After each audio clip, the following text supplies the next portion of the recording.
Muitas vezes as pessoas perguntam se todas as igrejas evangélicas são iguais. Às vezes, por falta de conhecimento ou até mesmo preconceito, generalizam todas como se fosse um só segmento religioso e doutrinário, o que não é verdade. Primeiramente, vamos corrigir que os protestantes ou evangélicos não vieram da divisão de Lutero com a Igreja Católica. Isto é um reducionismo histórico infiel com os fatos. Mesmo porque Lutero não dividiu a Igreja Católica Apostólica Romana. Lutero foi expulso dela com a excomunhão em 1521, por causa das 95 teses afixadas nas portas da igreja em Wittenberg, da qual era padre, que podem ser resumidas no vídeo Os 5 Solas da Reforma Protestante, que vou deixar aqui acima no card, bem assim as teses na descrição do vídeo para você conferir historicamente.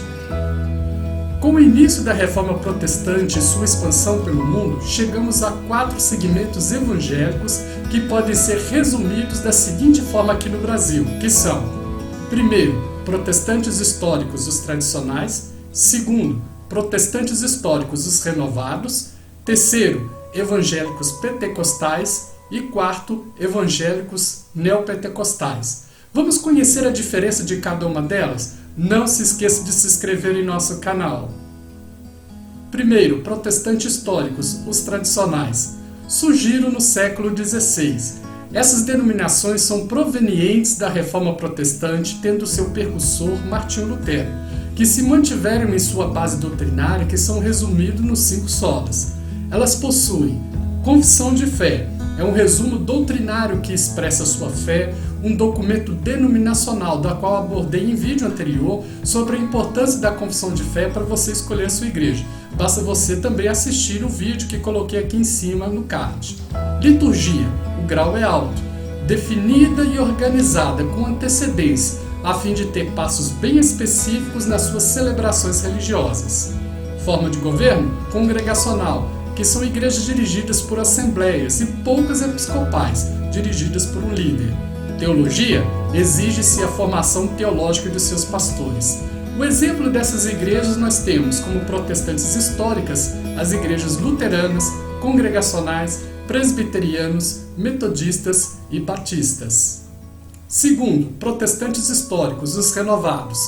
São denominações que surgiram após os movimentos de avivamentos da igreja, que resgataram na sua forma doutrinária a contemporaneidade dos dons. Em outras palavras, são as denominações históricas que mantiveram-se fiéis aos princípios da Reforma Protestante, porém afirmavam que o batismo e os dons espirituais do Espírito Santo, relatados especialmente na carta aos Coríntios, são para os dias atuais, o que contrariava os tradicionais históricos, que criam que esses dons haviam cessado na era apostólica, chamados, portanto, de cessacionistas, ou seja, que cessou os dons nos dias atuais. Hoje aceita-se essa aproximação em modos vivendos, uma com a outra, enfraquecendo essa divisão. A confissão de fé permanece os princípios da reforma, porém resgataram a contemporaneidade dos dons, afetando a área de pneumatologia ou paracletologia, que é a doutrina do Espírito Santo.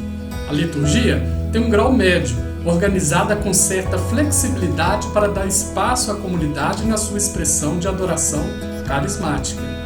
A forma de governo geralmente é congregacional, e igrejas dirigidas por assembleias e poucas episcopais. Teologia, exige-se a formação teológica dos seus pastores. As principais denominações nesta classificação são as mesmas histórias que relatei acima, porém utilizando termos como renovadas para sua diferenciação. Terceiro, evangélicos pentecostais. Surgiram no século XX, a partir de 1910 aqui no Brasil.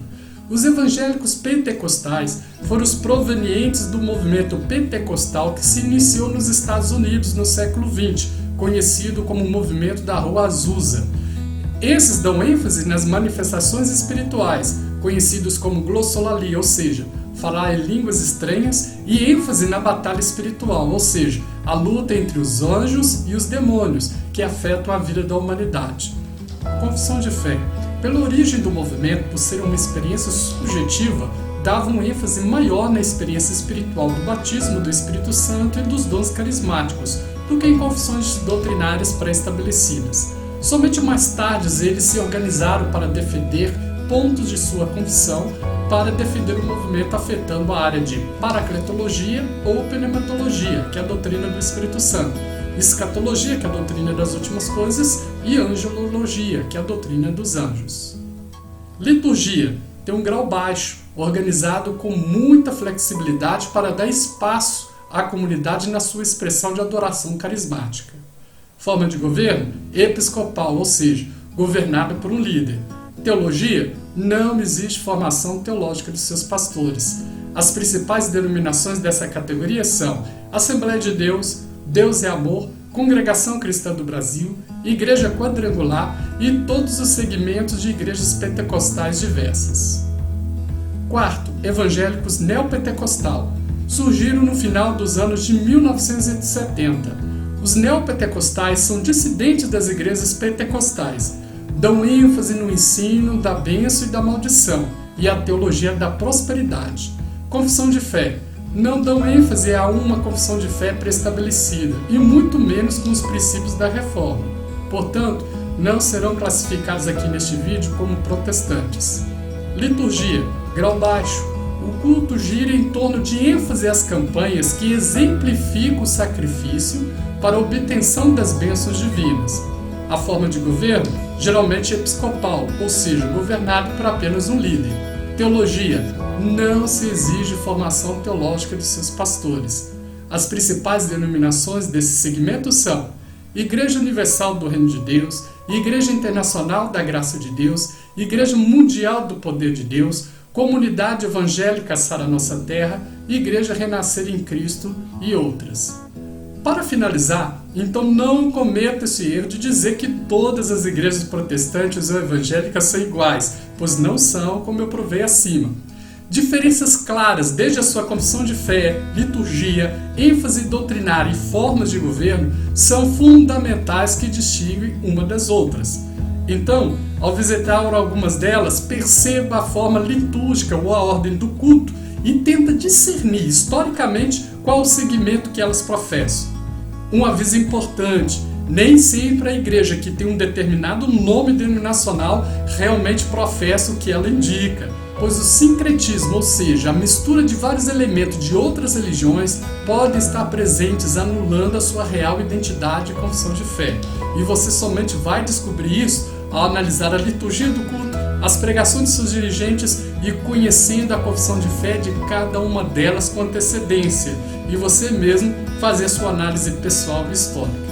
Eu espero que você tenha gostado deste vídeo. Não esqueça de deixar o seu like e se inscrever em nosso canal. Um forte abraço do seu professor Guilherme Alves. Obrigado por assistir o nosso vídeo e siga-nos em nossas redes sociais.